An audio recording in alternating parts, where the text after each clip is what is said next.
Ini anak Adam ini siapa yang tak suka harta? Sampai Nabi menggambarkan kalau ada satu gunung emas sudah dimiliki oleh anak Adam, dia tak cukup, pasti dia meminta gunung yang kedua. Dan tidak ada yang bisa memenuhi dan mencukupkan nafsunya kecuali turab, yaitu pasir atau tanah yang memenuhi mulutnya ketika dikuburkan. Jadi orang tidak berhenti-berhenti mencari harta, dan itu salah satu ujian di dunia. Bayangkan begitu sibuknya kita mencari dunia, tanpa kenal lelah siang malam kita cari harta, tapi ternyata harta itu tak membahagiakan kita. Yang bertambah hanya kesusahan demi kesusahan. Harta hanya bermanfaat apabila berada di tangan seorang mukmin. Tapi banyak yang lalai dengan harta. Itu fitnah paling besar. Lalu kita melanjutkan hidup terus-terusan begini, Pak. Cari uang sampai umur 1000 tahun, cari uang. Tak pensiun-pensiun, Pak. Tak mati-mati. Seandainya begitu, ya, kita tak mati-mati. Tak mati umur 1000 tahun, pensiun umur 98 tahun. 998 tahun. Siapa yang sanggup kerja? Dengan fitnah ujian dunia yang tak berakhir, tak ada ujungnya. Ya. Orang hari ini punya uang pun tak tahu ke mana, Pak. Dan itu betul-betul menghiasi nafsu. Ini fitnah. Jadi maksud Nabi, daripada engkau melanjutkan hidup terus-terusan dengan keadaan memikirkan duniamu yang tak habis-habis, Allah putuskan dengan kematian. Nanti ada yang mendapatkan fitnah dengan kebanggaan terhadap anak-anaknya, kecintaan berlebihan terhadap keluarganya sehingga dia melupakan tujuan hidupnya, dan ini adalah perhiasan-perhiasan dunia. Itu fitnah. Rasulullah sallallahu alaihi wasallam menyebutkan kehidupan di dunia yang menjadi fitnah, di antaranya anak, sampai Rasulullah mengatakan al-walad mujabbanah wa mubakhalah. Anak itu bisa menyebabkan seseorang menjadi pengecut, juga bisa menyebabkan seseorang menjadi kikir. Karena cinta pada anak, kita mengurangi cinta kita kepada Allah dan Nabi. Nabi suruh sedekah, kita mengatakan tak cukup uang jajan untuk anak. Allah suruh bayar zakat, kita kesampingkan, tapi untuk mainan anak kita belikan. Demi anak, kita kemudian menjadi orang yang kikir. Allah suruh berjihad, kita mengatakan sayang anak. Akhirnya tak ada yang berjihad, karena khawatir anak ditinggalkan seakan-akan tak ada yang memeliharanya. Seseorang juga bisa menjadi pengecut, lalu dia lanjutkan hidup begitu, Pak. Ini anak-anak setelah kita besarkan, Pak. Misal anak kita 8 orang, 4 laki-laki, 4 perempuan. Kita disibukkan memikirkan cari uang menghidupi 8 orang ini. Kalau itu tujuan hidup kita, ini salah satu fitnah dunia. Apa yang terjadi? Setelah 8-8-nya selesai, kuliah sudah selesai, uang kita mungkin sudah hampir mencapai berapa M menguliahkan mereka. Yang terjadi berikutnya bisa ditebak. Kalau yang anak kita laki-laki akan membawa anak orang. Dia bawa lari anak orang. 4 laki-laki, dia culik anak-anak gadis punya orang, ya melalui mahar lah.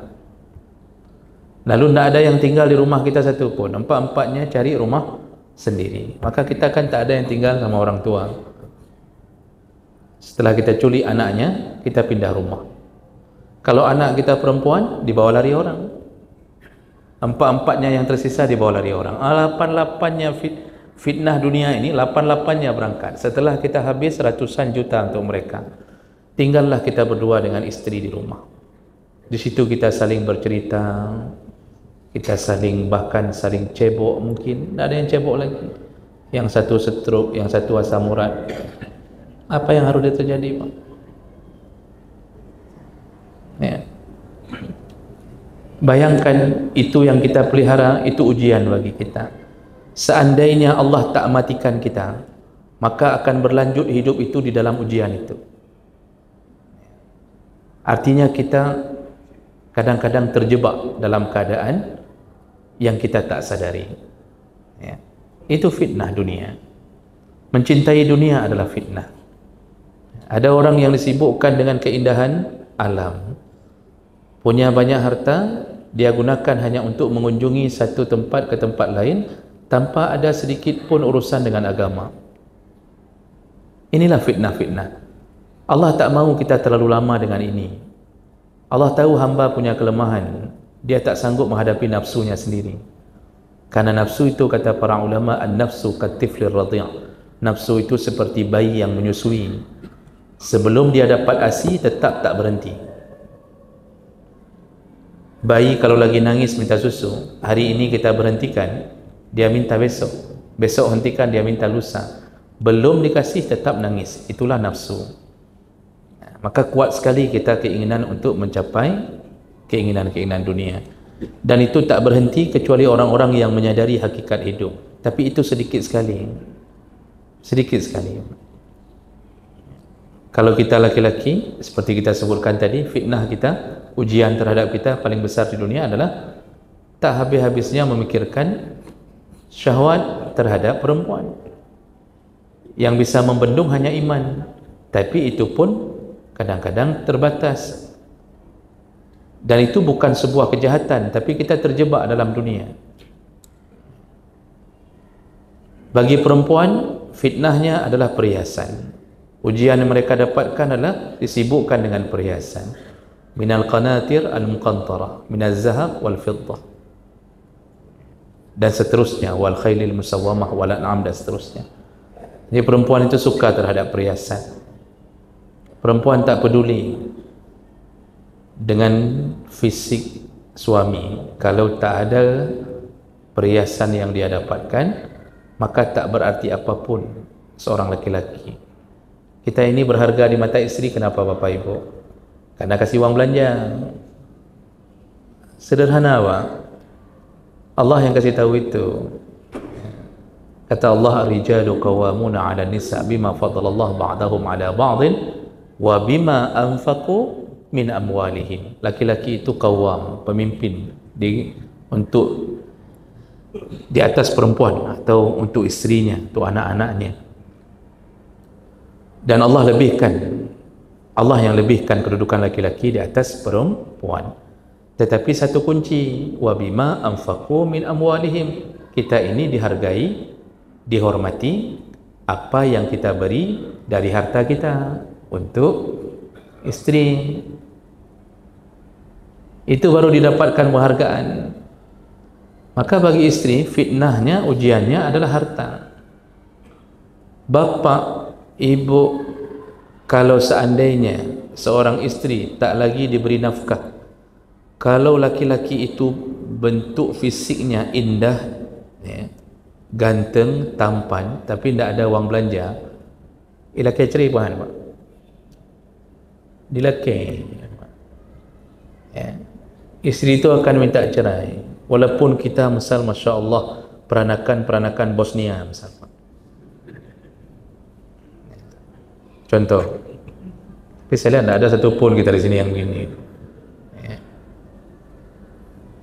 Uang belanja tak ada, tak dihargai Pak, tak dihargai. Tapi kalau sebaliknya perawakan kita Masya Allah hampir dibilang tidak mirip orang, tapi uang belanja Masya Allah lengkap kita beri Pak, bahkan berlebihan, itu tetap istri akan setia menemani kita kemanapun kita pergi. Itu fitnah. Makanya perempuan kalau ngumpul bicaranya masalah apa? Al-qanatir muqantarah, perhiasan. Masalah emas, perak, tupperware, panci, kemudian pulung, macam-macam Pak. Itu fitnah. Bayangkan kalau Allah tak matikan itu, maka disibukkanlah 1000 tahun dengan urusan-urusan seperti itu. Tidak akan habis-habisnya Pak. Capek kepala, rambut dari putih kembali hitam, lalu putih lagi. Kita tak habis-habisnya urusan dunia.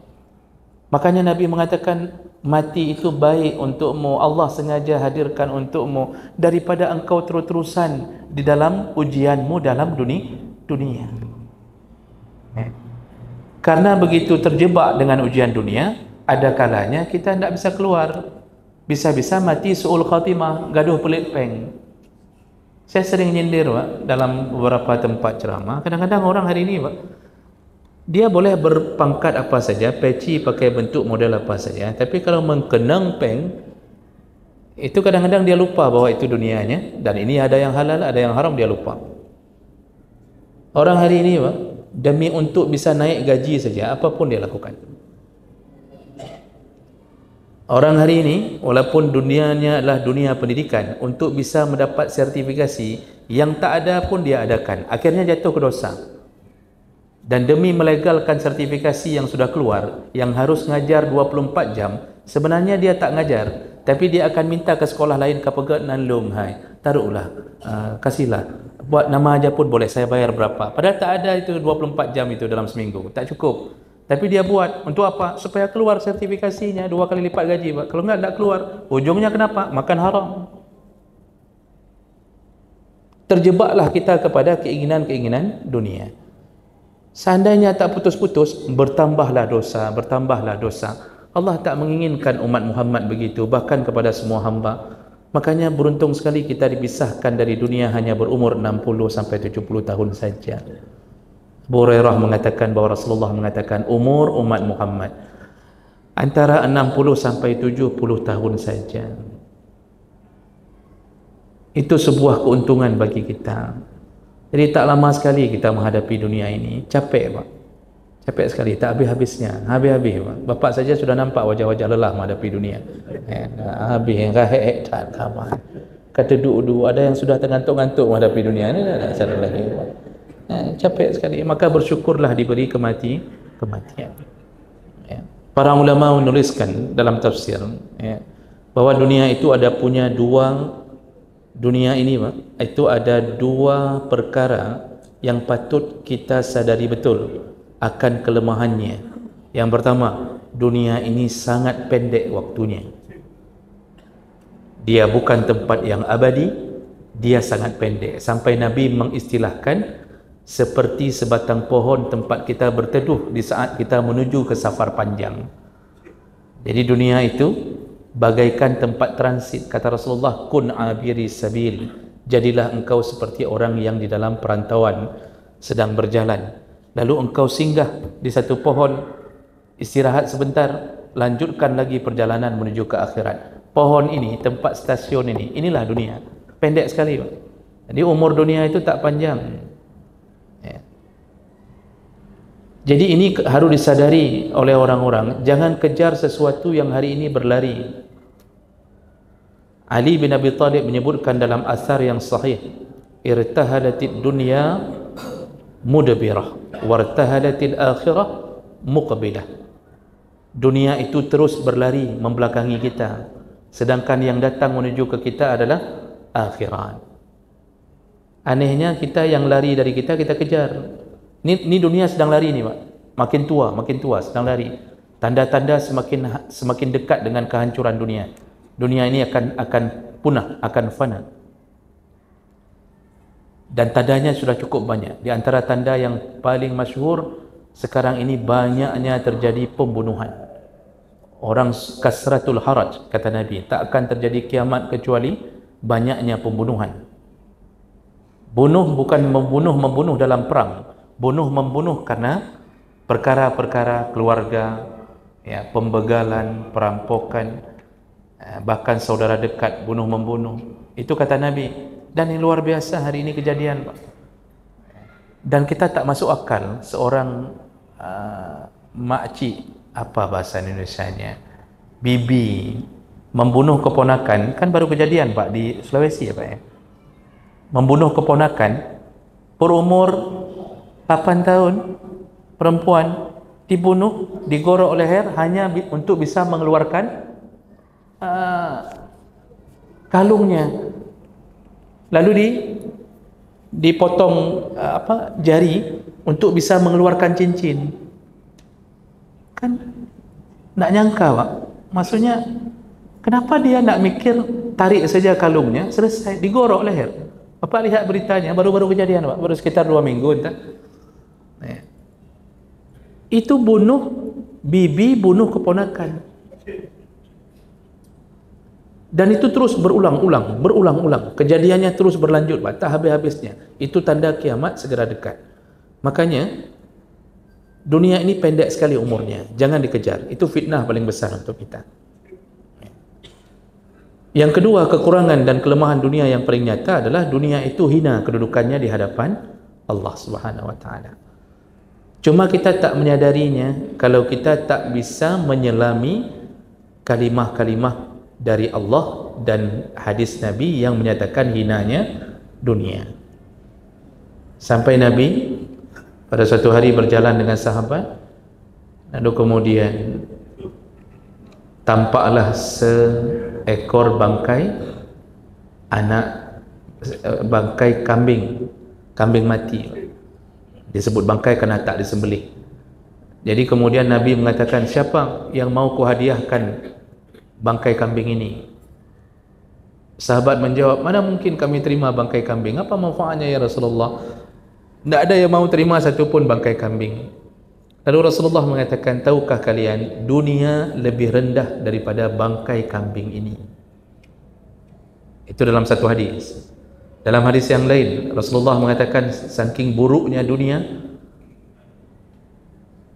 seandainya dunia ini lebih berharga dari sebelah sayap nyamuk, kata Rasulullah, sungguh orang kafir tak akan diberi makan oleh Allah. Ini hadis yang sahih. Kata Rasulullah, saking rendahnya derajat dunia, saking rendahnya, kalau seandainya dunia ini lebih berharga dari sebelah, bukan dari dua belah, dari sebelah sayap nyamuk. Maksudnya sayap nyamuk sebelah lebih berharga di sisi Allah daripada dunia. Makanya Allah tak malu untuk memberi sampel nyamuk dalam Al-Quran. Innallaha la yastahi ayyadriba mathalan ma ba'udatan fama fawqaha. Allah tak malu memberi sampel nyamuk. Kenapa? Orang ketika meneliti nyamuk akan takjub kepada keajaiban nyamuk, sampai dia punya sensor untuk mengetahui darah mana yang cocok dengan darahnya. Jadi yang kena gigit nyamuk, Pak, itu orang-orang yang cocok. Kalau bapa A+, berarti nyamuknya A+. Kalau nyamuknya B+, yang digigit cuma yang B+.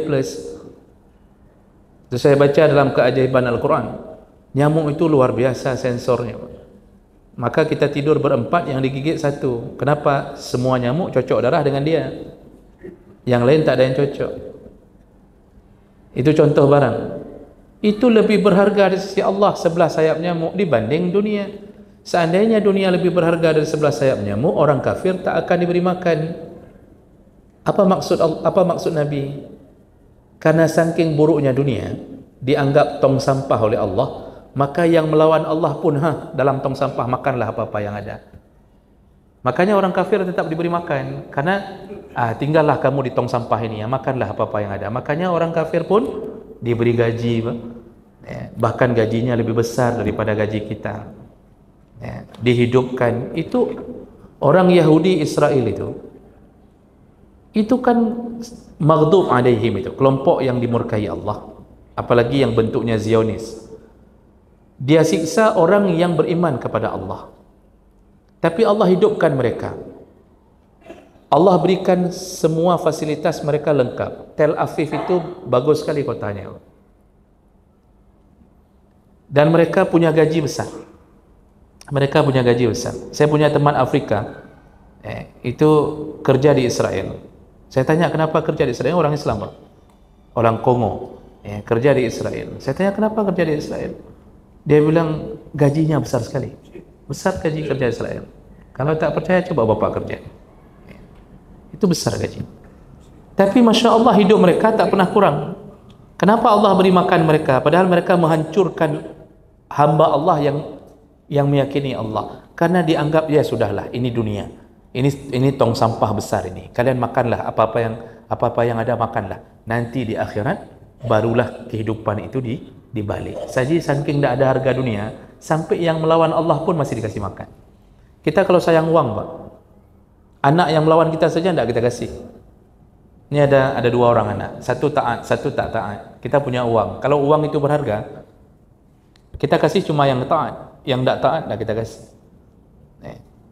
Tapi karena tak berharga wang, maka kita campak ke mukanya, baju.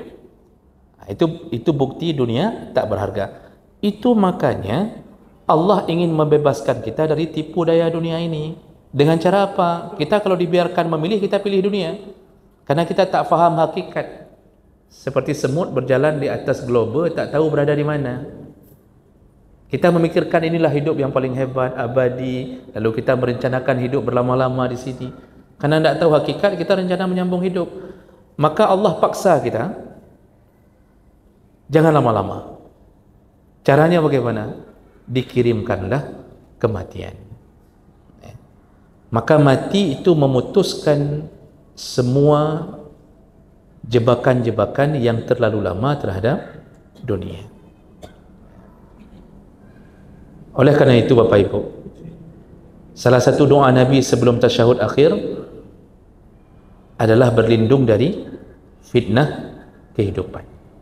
Kan berdasarkan hadis dari Abu Hurairah radhiyallahu anhu, anna Rasulullah sallallahu alaihi wasallam qala, Rasulullah berkata, iza tashahhada ahadukum falyasta'iz billah min arba'. Kalau engkau selesai bertasyahud, maka berlindunglah kepada Allah dari 4 perkara. Jadi saking pentingnya 4 perkara ini disuruh ucap setiap sebelum salam. Apa doanya? Rasulullah mengatakan, ucapkanlah, Allahumma inni a'udzubika min azabi jahannam. Ya Allah, aku berlindung kepadamu dari azab jahannam. Itu yang pertama.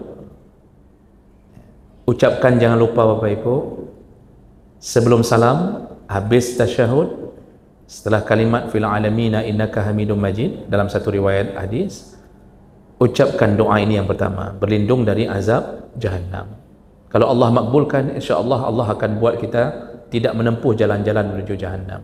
Yang kedua, wa min azabil qabri, berlindung dari azab kubur. Allah kabulkan, insya-Allah tak kena azab kubur. Itu izin Allah. Lalu kemudian wa min fitnatil mahya wal mamat, dari fitnah hidup dan fitnah mati. Itu yang kita jelaskan tadi. Berlindunglah dari fitnah kehidupan. Lalu baru nanti fitnah Masihid Dajjal. Jadi penting kali doa ini untuk diamalkan agar kita tak diberi panjang waktu untuk menghadapi jebakan dunia. Inilah kebaikan Allah dengan memberi kematian. Mudah-mudahan kita bersyukur kepada Allah dengan adanya kematian.